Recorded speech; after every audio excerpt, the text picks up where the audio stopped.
नमस्कार सभी को, हमारे YouTube चैनल में आप सभी का स्वागत है।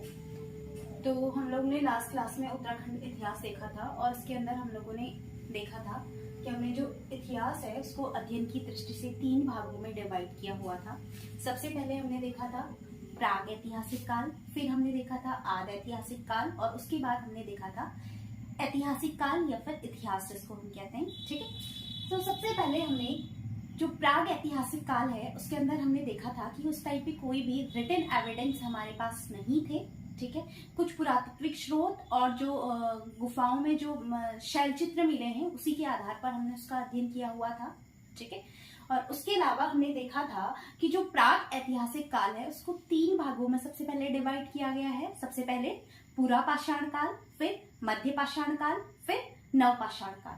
ठीक है, फिर उसके बाद हमने देखा हुआ था कि जो पूरा पाषाण काल है उसको भी 3 पार्ट्स में डिवाइड किया हुआ है। निम्न पूरा पाषाण काल, मध्य पूरा पाषाण काल और उच्च पूरा पाषाण काल।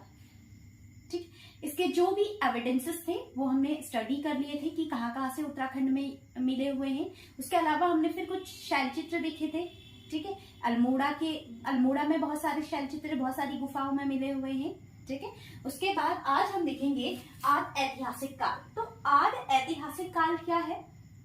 यहाँ पर क्या था, कुछ रिटन एविडेंस तो हमारे पास थे लेकिन उनको स्टडी नहीं किया जा सका। ठीक है, तो हमने किस बेसिस पे फिर इसका अध्ययन किया? तो यहाँ पर हमें जो मिले हुए हैं, यहाँ पे हमारे जो इसको जानने के स्रोत हैं मेनली वो 2 स्रोत हैं। एक है पुरातात्विक स्रोत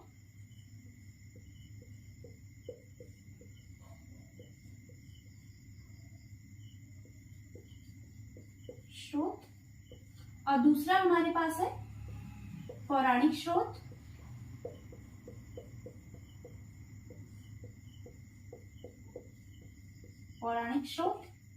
ठीक है, तो सबसे पहले अगर हम पुरातात्विक स्रोत की हम बात करते हैं तो पुरातात्विक स्रोत के अंदर हमारे पास मेनली इसको 3 पार्ट्स इसके हैं। एक है महापाषाणकालीन संस्कृति।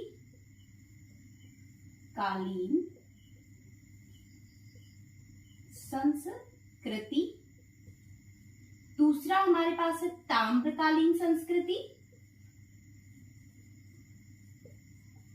यानी कि यहाँ पे क्या होने लगा होगा, तांबे का प्रयोग होने लगा होगा। और तीसरी हमारे पास है धूसर मृत भांड, यानी कि क्या, मिट्टी के बर्तन। ठीक, तो सबसे पहले और दूसरा अगर हम बात करें अगर पौराणिक स्रोत में हमें क्या क्या चीजें मिली हैं, तो जैसे वेदों से हमें बहुत सारी इस काल के बारे में पता चला है। दूसरा जो हमारे महाकाव्य है, कौन कौन से, रामायण, और दूसरा कौन सा, महाभारत। इन सबसे हमें किसके बारे में पता चलता है, आदि ऐतिहासिक काल के बारे में पता चलता है। तो एक एक करके इनको देख लेते हैं। सबसे पहले हम बात करेंगे महापाषाणकालीन संस्कृति की।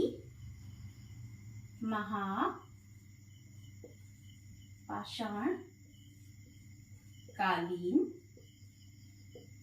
संस्कृति।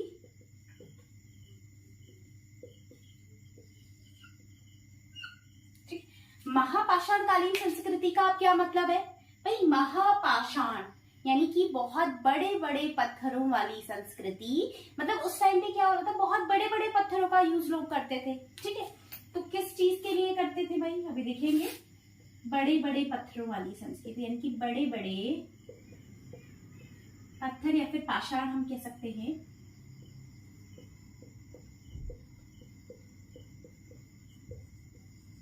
बड़े बड़े पत्थरों का क्या करते थे लोग, उपयोग करते थे। ठीक है, अब देखो क्या क्या चीजें ऐसी हमें मिली हुई हैं। तो सबसे पहले हमें मिला हुआ है कपमाग।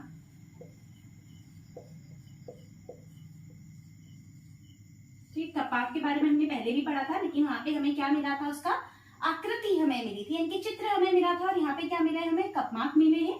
दूसरा हमारे पास है शवागार और तीसरा हमारे पास है सस्ट। ठीक है, एक एक करके हम देखते हैं कि ये क्या होता है।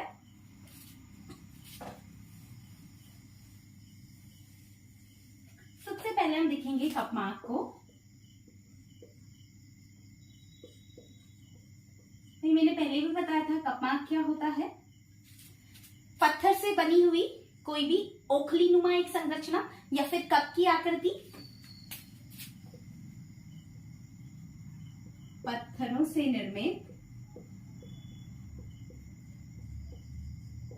पत्थरों से निर्मित क्या ओखली नुमा आकृति,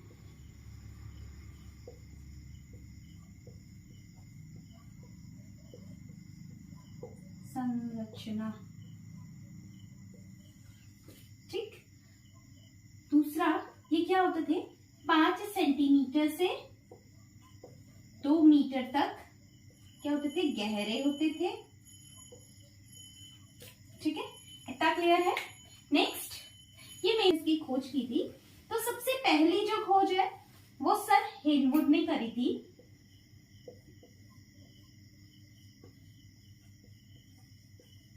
हेनवुड कब करी थी भाई, 1856 के पास। कहां पर,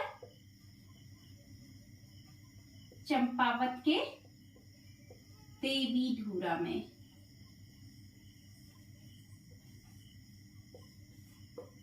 ठीक। नेक्स्ट जो हमारे पास है वो 1877 में रिवेट कार्नॉक ने करी थी। 1877 में रिवेट कार्नॉक ने भाई कहां करी थी, तो ये अल्मोड़ा में द्वाराहाट के पास में, द्वाराहाट के पास एक चंडीश्वर मंदिर है।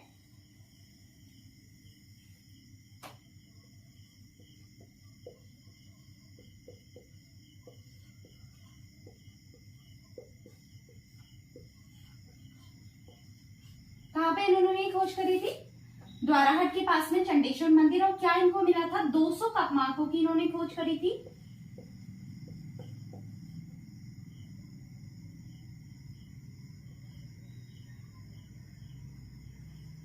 जो कि किसमें थे, 12 समानांतर पैरेलल लाइंस में थे।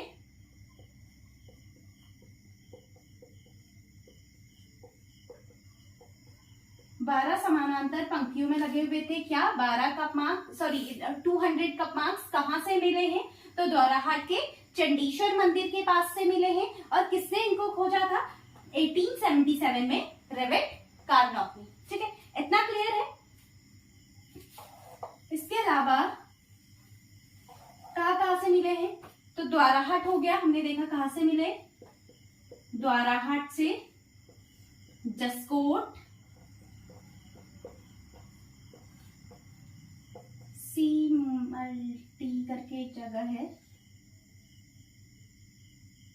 कप्पड़ खान,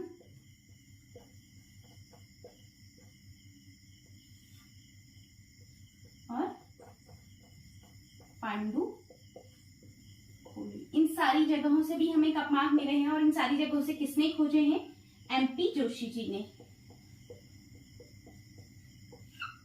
एमपी जोशी जी ने कहां से खोजे हैं, द्वाराहाट, जसकोट, सिमल्टी, कप्पड़ खान और पांडुखोली से। इतना क्लियर है।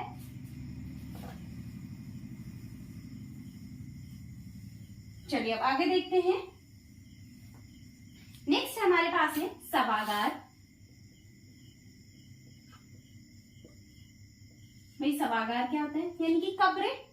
ठीक है, तो अगर हम सभागारों की बात करें तो हमने अभी अभी देखा था, सबसे पहले हमने क्या देखा था, कपमार्क जो थे ना वो पहाड़ी ढलानों में हमें ज्यादातर मिल रहे थे। बट जो सभागार है वो कहाँ पे मिलेंगे, वो मिलते हैं हमें घाटियों के पास।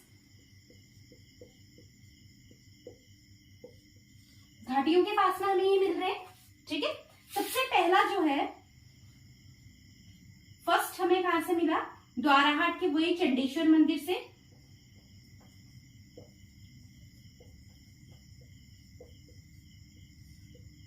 द्वाराहाट के पास में कौन सा मंदिर, चंडेश्वर मंदिर।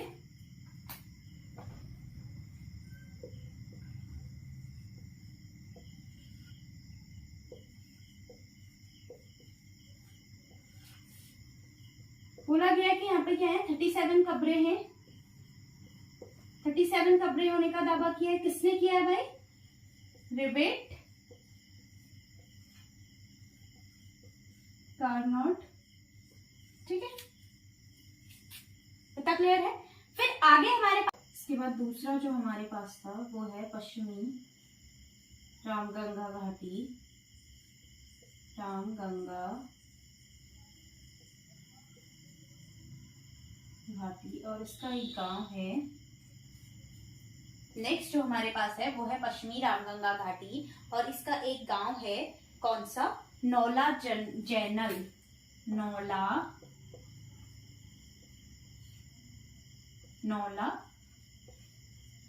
जैनल गांव। ठीक, नौला जैनल गांव में भी हमें कुछ क्या मिले? शवा या कब्रें मिली, या हम कह सकते हैं शवागार मिले। ठीक है, नेक्स्ट जो तीसरा है वो बहुत ही इंपॉर्टेंट है, वो है मलारी। ठीक है, नेक्स्ट हमारे पास क्या है? मलारी।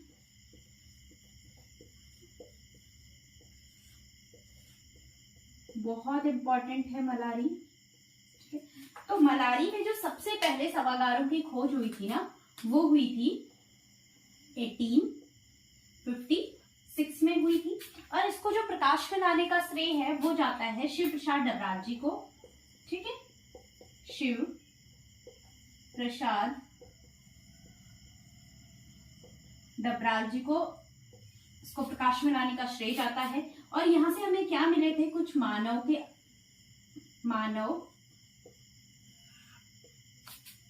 अश्व और मेढे के कंकाल मिले थे।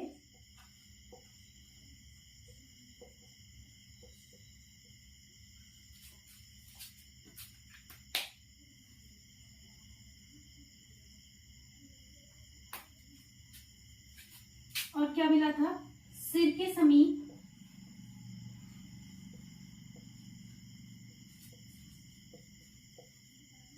कुछ क्या रखी हुई थी? तस्तरियां रखी हुई थी।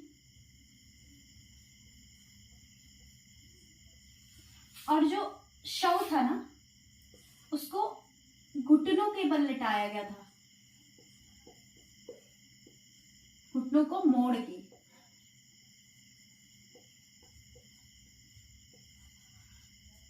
ठीक, इतना क्लियर है। नेक्स्ट जो यहाँ पे तो मलारी का जो अगला सर्वेक्षण है वो हुआ है आपका 1983 में। और ये किसने किया है? ये गढ़वाल विश्वविद्यालय के इतिहास पुरातत्व विभाग ने किया है। इतिहास पुरातत्व विभाग ने ये किया हुआ है। और यहाँ पे क्या क्या चीजें हमें मिली है? यहाँ पे हमें मिला है एक संपूर्ण पशु का कंकाल। पशु कंकाल, जिसको क्या बोला गया है? हिमालयन वृषभ बोला गया है, या फिर जुबूस को कहा गया है। ठीक है, उसके अलावा हमें कुछ लौह उपकरण मिले हैं।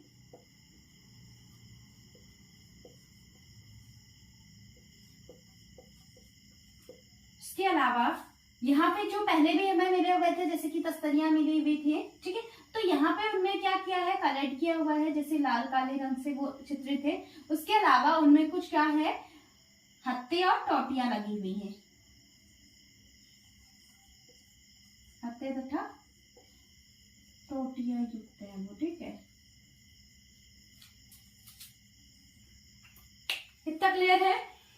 आगे जो अगला हमारे पास है वो है मलारी में ही गढ़वाल विश्वविद्यालय के पुरातत्व विभाग द्वारा 2001 में एक सर्वेक्षण हुआ।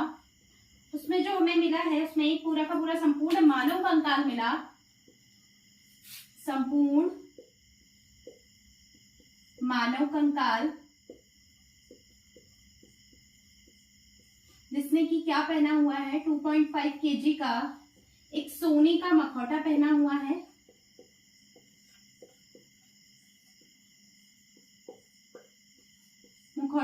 पहना हुआ है, ठीक है। उसके अलावा यहाँ से कुछ लोहे के बाणाग्र मिले, लौह बाणाग्र, और कुछ चूड़ियां मिली। उसके अलावा वही सारी चीजें, तस्तरियां, दूसर मृत भांड, और उसके अलावा सबसे इम्पोर्टेंट एक और चीज है, वह है कांस्य का कटोरा, ठीक है। ये सारी चीजें हमें कहाँ से मिली है?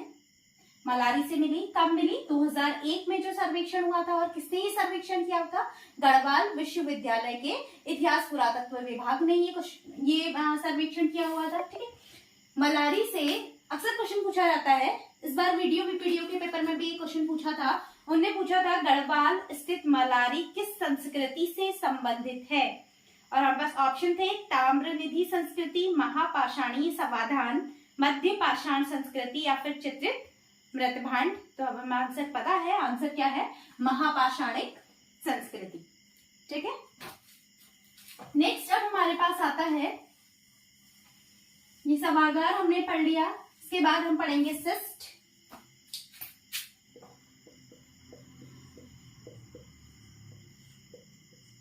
सिस्ट भी क्या था? सिस्ट कुछ नहीं था, एक कमरा नुमा संरचना होती थी, कमरानुमा संरचना, जो कि किसके लिए यूज होती थी? आइदर निवास के लिए या फिर भंडारण के लिए, या फिर एज अ सभागार, समाधान के लिए, ठीक है। अब ये कहाँ पे? ये भी हमें घाटियों के साथ ही मिलती है, जैसे कि कत्यूरी घाटी में,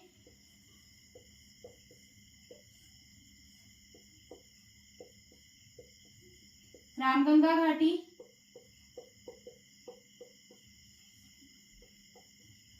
काकड़ी घाट, इन सारी जगहों पर हमें क्या मिले हैं?